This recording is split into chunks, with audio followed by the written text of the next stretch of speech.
Bonjour à tous. Je continue à vous partager des extraits du volume de bioéthique de Monseigneur Helios Greccia. Le moment de l'animation. L'âme est créée directement par Dieu. Selon saint Thomas, une âme végétale et animale existait dès le début de la fécondation. Tous les pères de l'Église ne partageaient pas cette même conception, spécialement les pères grecs, et en particulier saint Grégoire de Nazianze qui, tout comme d'autres à sa suite, comme saint Maxime, avait affirmé l'animation dès le premier instant. Il faut en outre rappeler que pour la personne du Christ, saint Thomas lui-même affirmait la simultanéité entre l'incarnation du Verbe et le moment de la conception. Comment un individu humain ne serait-il pas une personne humaine? La conscience autoconsciente.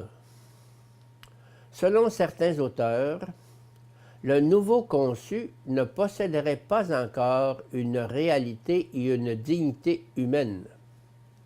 Il ne s'agirait que d'une réalité potentiellement humaine, ou plutôt d'une simple possibilité d'humanité, sans être toutefois doté d'une conscience développée. Pour d'autres, le fait que cet être humain potentiel ne serait pas encore doté d'autoconscience constituerait un élément décisif. H.T. Engelhardt soutient que tous les êtres humains ne sont pas des personnes. Les fœtus, les nouveau-nés, les grands retardés mentaux et ceux qui sont dans le coma sans espoir d'en sortir constituent des exemples de non-personnes humaines. Et P. Singer soutient lui aussi qu'il faut refuser la théorie selon laquelle la vie des membres de notre espèce a plus de valeur que la vie des membres des autres espèces. Certains êtres appartenant à des espèces différentes de la nôtre sont des personnes. Certains êtres humains ne le sont pas. De cette façon, il semble que ce soit plus grave de tuer, par exemple, un singe, plutôt qu'un être humain gravement diminué, qui n'est pas une personne. Le comportement et la relation constitutifs. Les courants philosophiques de type behavioriste, la sociologie, la phénoménologie, convergent sur un point, la négation de la métaphysique. Ils affirment que le critère unique de reconnaissance de la personnalité ou individualité humaine est l'examen de son comportement, behavior. On se trouve en présence d'un sujet humain si l'on constate un comportement humain.